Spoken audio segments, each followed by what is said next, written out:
How expensive is Mr. Beast? How much did you have to give him? This is the biggest YouTuber ever. And our target audience was, as we say, cybersecurity newbies or people just doing their first steps in cybersecurity. And I would really compare it to why do you need curtains on your windows if you're not doing anything shady inside, as it is no one's business to see what you're doing in your bathroom. With AI capabilities, more and more younger people fall for scams too. You could use voice cloning of your mom or someone else asking you for help. The last public valuation has been $3 billion, but I can assure you it didn't went down. So yeah, it's going up. The only people I know that got scammed are like grandmas. What does it mean to get scammed right now? What makes Lithuania different when it comes to privacy and security? Why should people trust a Lithuanian company over like a company somewhere else? Regis, nice to have you. Good to meet you. We are currently in the Surfshark office, and I'm with the Surfshark CMO, Regis. Yes. You are a founding member, one of the first people a part of Surfshark. That is correct. Almost 8 years ago now.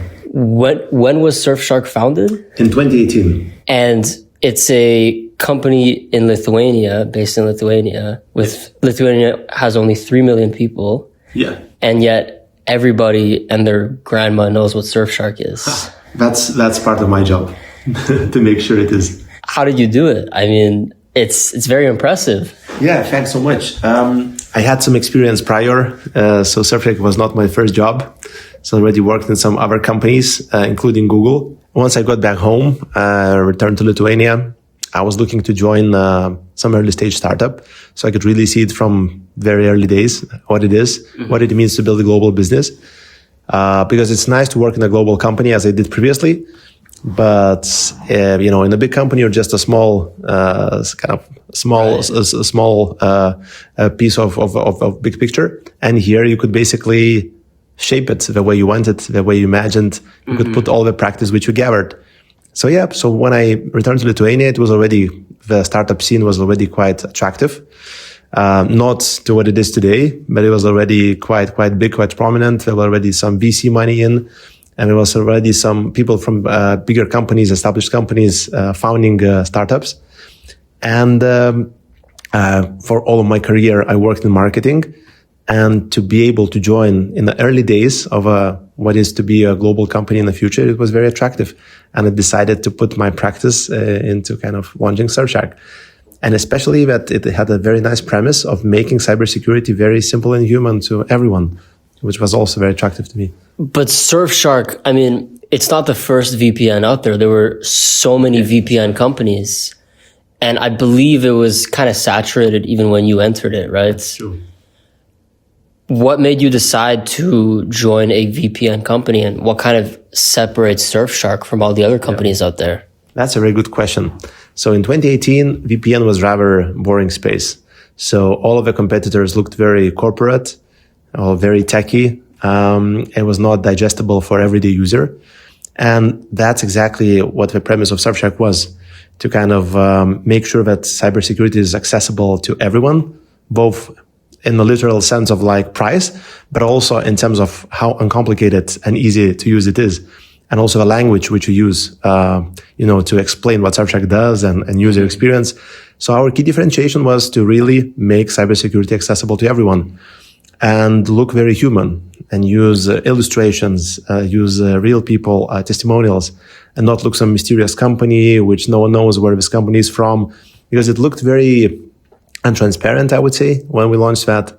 So we just wanted to build the best consumer cybersecurity product, and I believe we're doing that now. So the premise of Surfshark from very early on, what kind of differentiated you from all the other VPN companies, was that you were able to relate with the consumers more.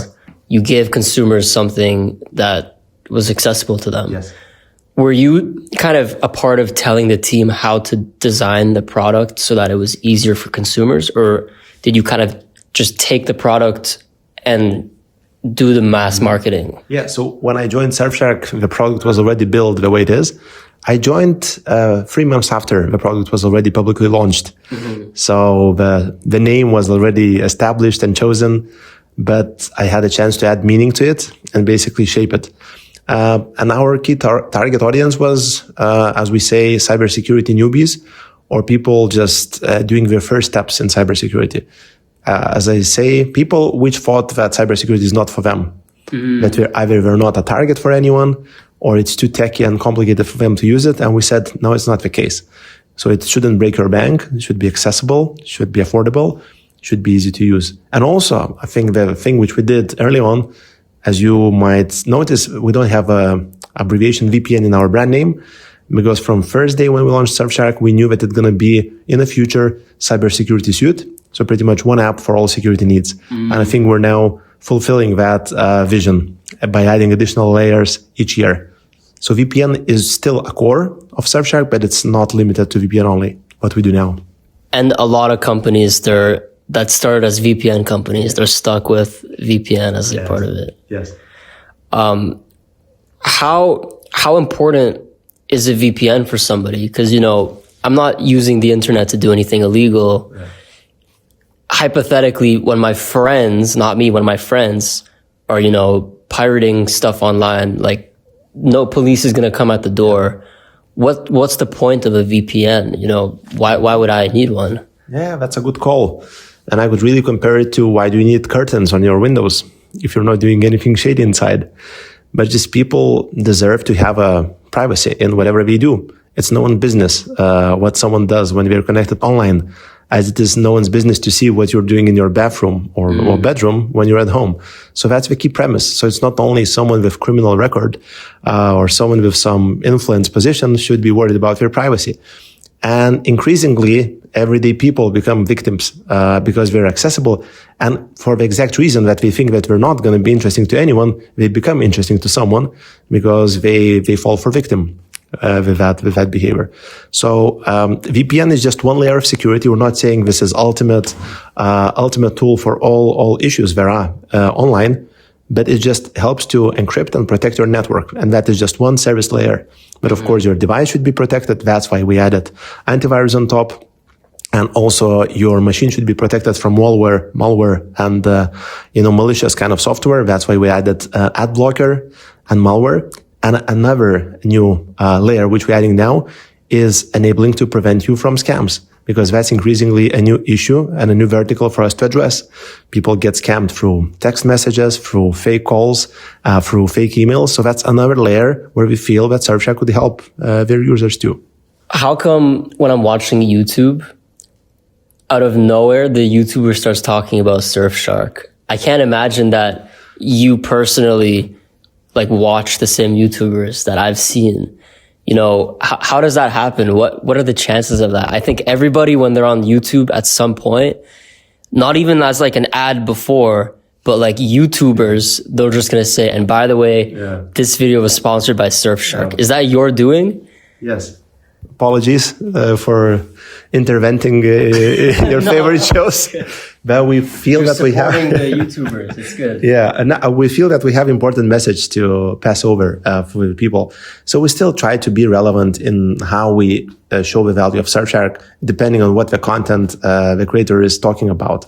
There's different use cases for someone who's traveling a lot, or someone who's doing working with some important information, or working remotely. So it's different risk vectors for all of these different personas. That's why we feel that Surfshark truly has a mass appeal, but we just need to present it from different point of view through different influencers and creators. That's why we work with finance creators, because they have a one spin, with travelers, and even lifestyle, because as I said, Surfshark and cybersecurity in general, it's not meant for some VIPs or government officials. It's meant for everyday people who just don't want to fall for victim. And that's why we feel that creator marketing is a very powerful way to convey our message. It adds authenticity, it adds personality to the storytelling. And we actually give a very big freedom, kind of wide freedom for creators to present Surfshark their way. We say, you know what it does? Really tell the story the way you would do to your audience naturally. So it was one of the channels which helped us to establish the brand and build the brand we are today and break through. Because when we started Surfshark in 2018, I think it was maybe only our colleagues at Nord already doing creator marketing. We were the second brand. And of course, now many brands joined that, including antivirus companies. But I think we opened up the door. And creator marketing is very important because it's just people passing their trust, passing their personal experience with a brand, because many creators wouldn't work with a product they wouldn't associate their name with and associate their face with. So it's really just adding the credibility of these creators to the product. So, right. So that's why it's very important channel. And yeah, we worked with the biggest influencers, including Mr. Beast, who just passed over 500 million subscribers last month. That's incredible. I'm just going to make sure everything's good on camera. Sure. Beautiful. That looks so good. Beautiful. Nice. Good to know. Yeah, congratulations on Mr. Beast. That's like a pretty good representative. Yeah. You consistently mention, Surfshark is for people that aren't like too nerdy, Exactly. for consumers that are kind of beginners to this whole thing. Late adopters. Yeah. Who is Surfshark not for? Because we talk about, if you're a novice in tech, right? Mm-hmm. Not if you're like in the government or if you're like, a super VIP person. Yeah. Because some people, they think that a VPN, it'll be the end all and be all. Mm-hmm. They can do illegal stuff. And because they have a VPN, their cookies don't matter. Yeah. Their ISP can't see anything. Yeah. So at what point is a VPN helpful? Mm-hmm. And then at what point can a VPN not protect you from like actually doing illegal stuff? So with Surfshark, on or off, you should always obey to the local laws and copyright. So we sometimes compare VPN to the like of any other tool, be it a kitchen knife, which could be used for making delicious salads or could be used for a crime. So we, of course, say that the primary audience for Surfshark is people who just want to secure themselves easily. And especially people who also travel, because sometimes you travel to countries which have different risks comparing to your country. So for you to basically make sure that your data stays in touch, who Surfshark is not for. So we were not designing it for enterprises. So I think big companies, they might have different, solution needs, which we're not specifically trying to build here. So of course, there are some smaller companies, SMBs, which are still using Surfshark, and it's completely sufficient for them to their basic needs. But I would say if you need more advanced solutions for bigger enterprise, we have colleagues at Nord Layer doing enterprise level security. But as I said, we know that sometimes VPN gets misused for some use cases which we do not endorse and we do not recommend using. So it's basically, once again, it's just for everyday people who don't want to overcomplicate their life, and we want single app for all security needs. I would say it's pretty inclusive targeting, and very few people would fall off this targeting. Makes sense. Yeah. When I entered the building, I had like a little bit of a tour, and I saw all the different functionalities that Surfshark has. One thing that I thought was pretty interesting, I heard that you're working with data brokers. Mm-hmm. And at first when I heard that, I was like, what do you mean you're working with data brokers? Yeah. Aren't they the bad guys? Yeah. So what do you guys do when you work with data brokers? So I'm not sure if you're referring to our colleagues at Incogni when you talk about data brokers, because we have kind of another company within company. So it's kind of a spin-off, which is called Incogni. And your goal is to make sure that you're erased from all the databases where we're not supposed to have your personal identifiable information, be it your name, surname, birth date, passport, number, or anything at all. So, this is a new product which we launched actually close to 5 years now.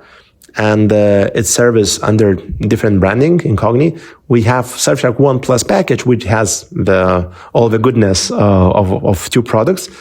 But we have pretty similar, different audiences because Incogni is very focused on United States because that's where we feel the problem has the highest scale. It is the most prevalent. In Europe, I think while we were maybe cursing GDPR for sometimes pushing over the edge of like trying to really do a good deed in protecting privacy of all the citizens of European Union, in the United States there were some loopholes, and companies were basically still they had legal ways around to trade the data, consolidate, merge it, and resell it for higher price. So you became basically a CRM line on someone else, business. So we felt no one wants to be a kind of a line in a database for someone to benefit from, and for you to get more spam, for you to get more calls, because very often there will be some companies doing marketing who would buy these databases. So basically our premise with Incogni is very simple. We will help you to raise you from internet. We'll help you to raise you from data broker databases, so you don't get troubled, you don't get disturbed. And there's no data without your permission floating around online. So this is what Incogni does. So do some VPNs do the opposite of that, where you start using the VPN and then they give your data to these data brokers? Yeah, that's unfortunate. And as they say, if you don't pay for a product, you're a product. So that's why we don't endorse using paid VPNs, because one way or another, free VPNs, because very often it means they still need to find ways to build some income out of the database. And very often, once again, they are forced to either expose the user to the ads or basically sell the user and behavioral data of people connecting to VPN. So if you're risking by using a free VPN, please make sure that you understand what's your income source, where are they registered, and what is the basis of your operation. So that's unfortunately happens sometimes. To go back to your role at Surfshark, because I asked you some questions that, your role is the head of marketing. That's correct. What did you do to get your first 10,000 people? Your first 100,000 people, and then your first 1,000,000 people? And how did that scale differently? That's a very good question. So when it comes to first 10,000 people, we were mostly relying on demand capture channels, like of course people which are already looking for a VPN, comparing different VPN brands. So for us to get into the consideration and into visibility, of course we started from Google Ads. So basically just to monetize on existing demand. From there, we moved to our affiliate partners. So basically these are effectively websites which are doing comparison and reviews of various VPN products and help people to make up a buying decision which VPN better suits their need. So we started, improving product quality to get higher up the ranks in all of the best VPN listings. And once we kind of penetrated these two channels, we of course started to build our own demand, and we started doing more on PR. So doing research studies and doing all the interesting content on basically moving the whole cybersecurity topic closer to the people, closer to their everyday life, just to connecting the dots.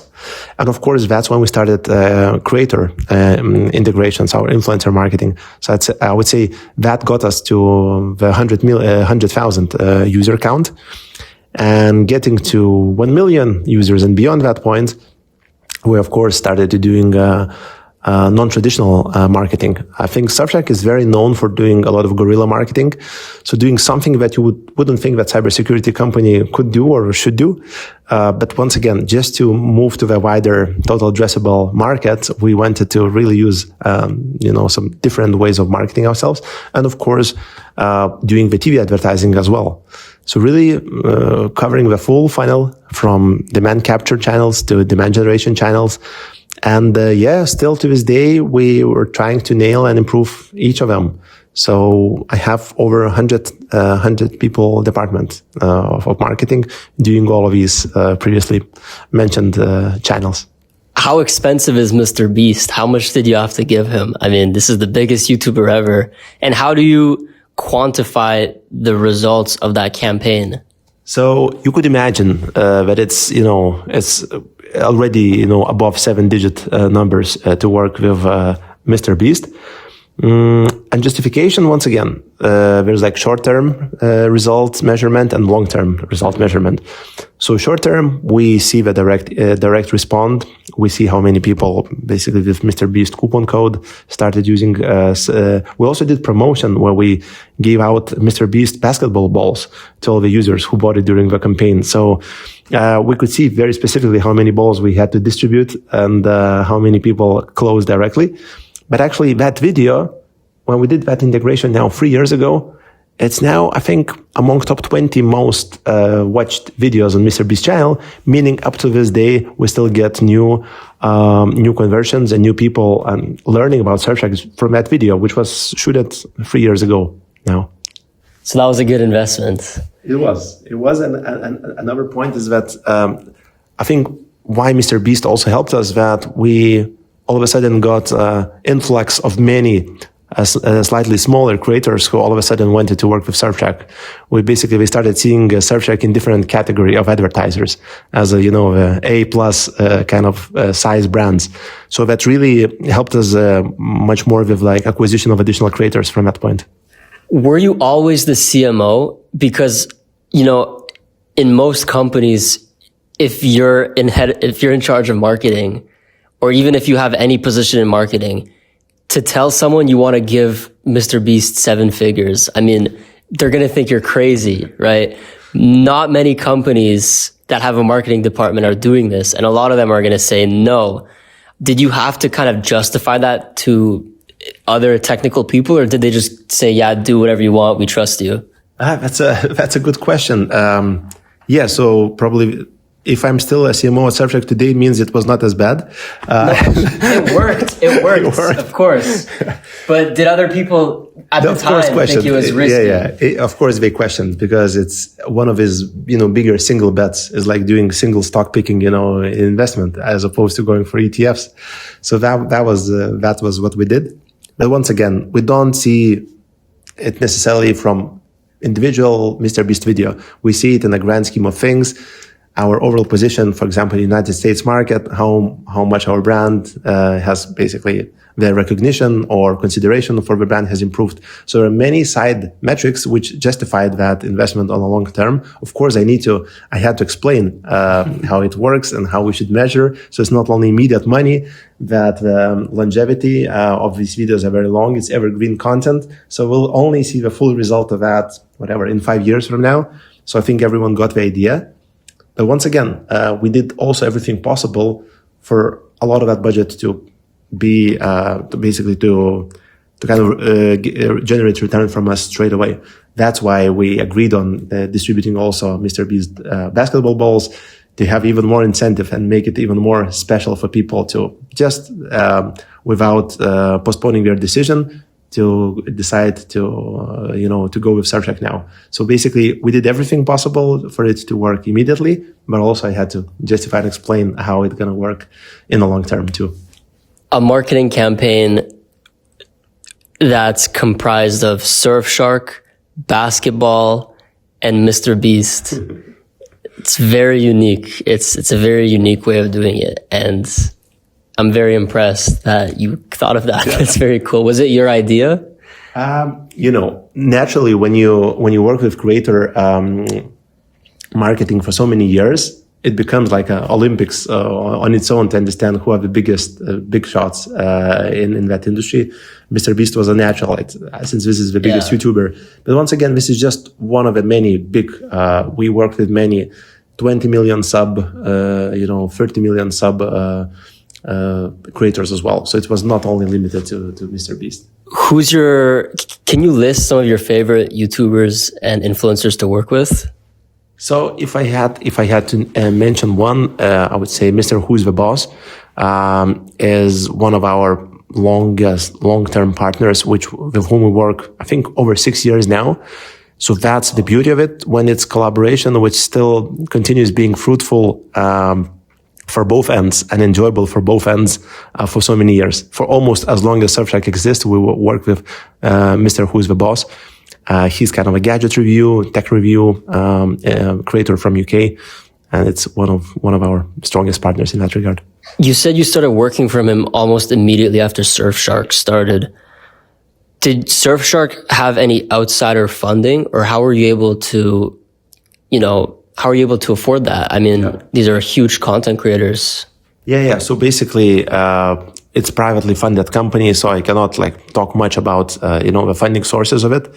And it's not that we did, Mr. Beast on the first year of Surfshark. So of course we were growing steadily, year by year. By the way, our financial results are now pretty much open for everyone to see, because, we're giving our data to Financial Times, who does review of 1,000 fastest growing companies in Europe. So we've been in that 1,000 for the last 3 consecutive years. So it's open. You can see basically how many millions we generate per year. But it's a nice steady growth. So pretty much when we reach a point where we can afford it, so we did that. But yeah, as I said, we started from, PPC ads and Google ads, where we basically paid per each click. So we had to grow to that level to afford such a big influencers. Not to talk about this too much, but it sounds like you come from a traditional marketing position. I know a lot of marketers. I'm a marketer myself. And a lot of these marketers, they're very good at PPC. Mm-hmm. They do Google ads. Yeah. Then they get good at press. Yeah. They pay for all of these publications. Yeah. Either it's earned or it's, sponsored. But then you made the shift to content and influencers very early. A lot of these marketers, they're still stuck at, PPC, pay per click. They're still stuck at, getting earned media. Why? Why did you make the change so quickly? Obviously, I understand it works, but how did you decide to just one day, hey, I want to start giving these influencers a bunch of money? Mm-hmm. A lot of marketers, they think it's too risky. Yeah, I would say it's a pretty simple answer. In the beginning, you work to take bigger share of existing pie, but from certain point, you need to work on growing the pie. So we had to work on growing the pie because, as you mentioned, we were not first comers in that field. It was quite saturated market, so we had to break through. So meaning it was not sufficient for us to get just our share from what was already there. Because as I said, on a given day, there's, for example, 10,000 people who decide that it's finally a time for them to get a VPN. And maybe in the beginning we're just taking 5% of that, maybe 10% of that, maybe 20 or 30% of that. But from one point, 10,000 people in a day is not enough. So we need to work on expanding that pool. And that's what we did. And that's why we invested in content creation, in PR, in influencers, and eventually also traditional media. We also do radio advertising and guerrilla marketing. So basically we were in a way forced to continue growing at the pace which we are. It was not sufficient for us to get stuck in these markets. So we're not limited necessarily by budgets. We were limited by the time. And we knew that the market will consolidate, and eventually the winner takes it all. So we had to be among the winners. So we had to be in the top of, considered brands. And that's why we threw all the resources to be among the winners in this field. Next time I come here, I'm going to see Surfshark socks. There's going to be Surfshark pillows. We have it. Yeah, the socks already. It's kind of employee benefit. So you've basically dominated all of these forms of media now. What's the next step? It's probably going to have to be some clothing, or maybe some new technology where you put up Surfshark in the sky, or, what are some new kind of marketing strategies that you're working on? That's a very good question. These kind of questions keeps me busy at night, because being in the same company for 8 years means you're still able to reinvent yourself, or you become obsolete and you need to let someone else to drive that ship. So for me to still stay in a company, to be worthy to be in a company, of course, I need to bring something new. But I think it's not always new channels. It's sometimes how you operate in these channels. You could do it in a very different way. And also, it's new verticals of threats. That's why we feel that scam protection could open up people which might might be not so responsive to the claims of what VPN does to secure themselves, but they could recognize themselves much easier in terms of like getting scams and being able to recognize scams and do not fall for scams. So we feel that that could open up a whole new area for us to play with, even with existing marketing channels. The only people I know that got scammed are like grandmas. What does it mean to get scammed right now? Because I mean, I've gotten scammed in the sense where I paid for a service and then I didn't get the service. But it wasn't like some guy called me and pretended to, run my bank account or something. Does the average person get scammed? How do these scams work now that you're protecting people? Yeah, so I would say that increasingly, I think especially with AI capabilities, more and more younger people fall for scams too, because they become much more convincing. You could use, voice cloning of your mom or someone else asking you for help, and something that was not possible, 3 or 5 years ago. So I'm saying, first of all, scams are getting more advanced, and more people which feel that, I have it covered, I would never fall for it, they fall for it. The only difference is when we're looking into this vertical, that probably the older a person is, the more he has to, or she has to lose, because they have more wealth, and that's why they naturally become more probable victims for the scammers. But I would say sometimes young people, due to their ignorance of like, I know it all, they fall for victims too. So I think really AI changed the landscape, because the scams calls gets much more advanced, much more believable, more responsive to what you answer. It's not pre-recorded and also texts. So we're really trying to get innovative into how to scam you. So it used to be like bank links. Now it's, for example, that you got a shipment, or maybe whatever. You have this investment opportunity. So like different kind of scams, depending on what is your profession, where you're working. So I would say that, yes, older people might fall for scams easier. And for that, we also call younger people who have aging parents to think about them. And we're also thinking to introduce the family angle to scam prevention, that sometimes it's not yourself. It's also whoever is dependent on you, your family, that you need to take care of.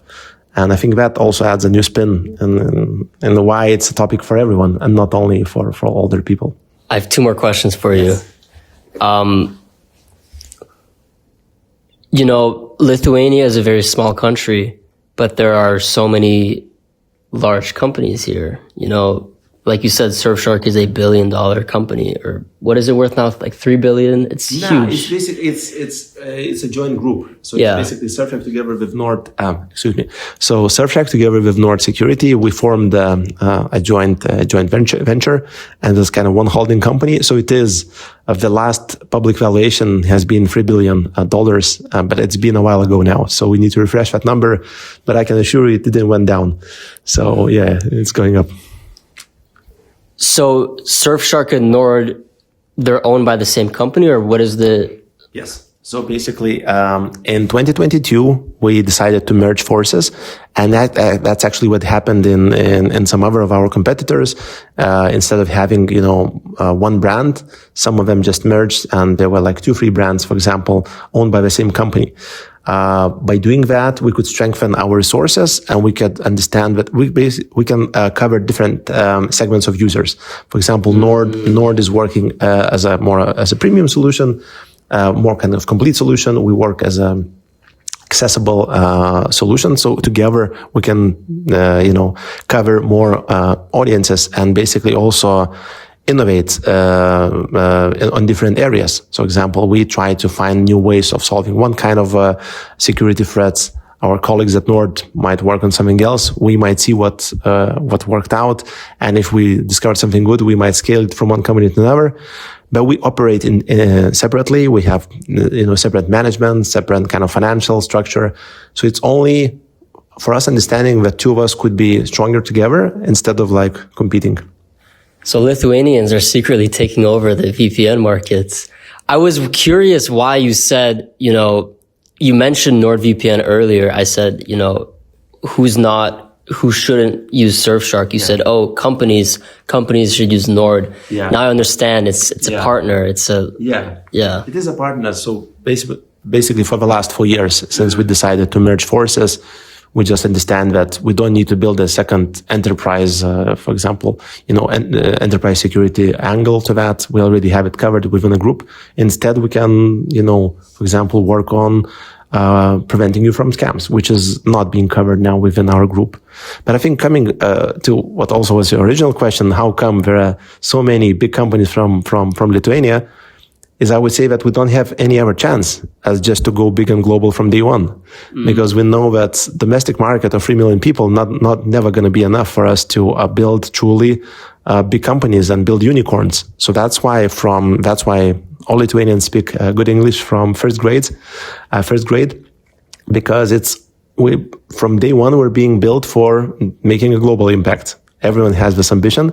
And I think the more successes which we see, like Vinted across the street, colleagues at Nord, Saley, or Omnisend, and many startups here, more people have a faith that it's possible to do that, because there are increasingly more and more people who are successful in doing that. And everyone in Lithuania thinks, I'm no worse than these colleagues of mine. So basically I can also go and start my own venture. So it becomes kind of like a virus and spreads. And I think what is missing is just more people to have capital, because now there are many people who have good experience, global experience. Now we need more exits for these people to get cash on hands, and we can find and start their own enterprises. So I think there's going to be even more startups in the future in Lithuania. One thing I'm curious about is when I spoke to Nord and when I'm speaking to you, you guys seem to value privacy, right? Yes. You don't sell data to brokers.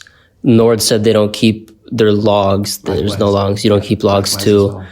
What makes, because VPNs that are based in Israel or in Canada or the US they don't really value privacy as much. And even legally speaking, some countries, they kind of force you to keep logs. Yeah. What makes Lithuania different when it comes to privacy and security? Why should people, trust a Lithuanian company over like a company somewhere else? So just to clarify, officially, legally, we're a Dutch company. So when we founded Cyberspace, a joint group of Nord and Surfshark, it is incorporated under Netherlands. So it's a Dutch company. And although most of our decision making and most of our development is taking place here in Lithuania. So when looking into legislation, you need to look into where kind of where we are officially registered, and that is Netherlands in our case. But once again, for us, it's very easy to obey to the all legislation and requirements, because we don't keep logs in the first place. So when you don't keep the data, you don't have any kind of chances of compromising it. So we don't basically log data, and that's been our promise. And we get that audited by external companies on annual basis. So that's kind of, because for us as a security and privacy company, everything stands on our reputation to be able to keep our word. So we know that we would destroy our business to compromise to any governments of breaking our promise. Final question. What's your vision for Surfshark in the next 5-10 years? And what message do you have for the audience? You're not an entrepreneur, but you're basically an entrepreneur, one of the founding members of this company. Yeah. What's your long-term vision, and what's something you've learned along the way that you can, give the audience to take home and think about? That's a good question. Two questions in one. I would say that we still want to deliver on the promise of being a single app, single point for all security needs. I think people are tired of installing dozens of apps. It used to be exciting for people 10 years ago or 5 years ago. We had 5 or 6 pages of apps on their phones. It's not the case anymore. You want one app for all things finance. You want one app for all things security, one app for all things shopping, etc. So I think we want to be that one app for security. We want to be synonymous with security as accessible, easy to use, and that you would actually have a dashboard of what's happening with my security, the security of my family members, of my devices, of my network, of my personal data. So basically, people just have one kind of agent, if you will, working on your behalf for you not to worry about it. And so I think that's still, we're on a mission for the last 8 years, and it's still going to be the same mission 5 years ago. Although with a different, I think, vectors of threats, which going to emerge, as it did now with AI. There's like different threats has emerged. And for us to try to understand that, predict it, and already have solutions before it becomes big, that's going to be most important goals. And I think to answer the second part of the question, nothing is impossible without truly understanding the users and to whom you build your product. So you can just blindly try to build some innovation and hope that it's going to stick and be liked by someone and be paid by purchase by someone. It's not going to work this way. That's why I think at Surfshark, we really spend a lot of time talking with our users directly. So example, next week, it's going to be my shift to work in a customer support, where I'm going to deal with our users and their everyday struggles. So basically trying to help them. For me not to get in my tower, be far away from the actual business and the actual users. And also just fun fact, just a month ago, we did a company all hands where we also invited our real users from across the Europe for me to speak on a stage, to hear from them, what motivated them to basically put faith in Surfshark, what keeps them still at Surfshark as a paid customers who pay for our service, to always be very, very close. So whatever you do, be very close to your customers, do focus groups, engage with them. And that's the only way to grow. Incredible. Thank you for your time. Thank you so much.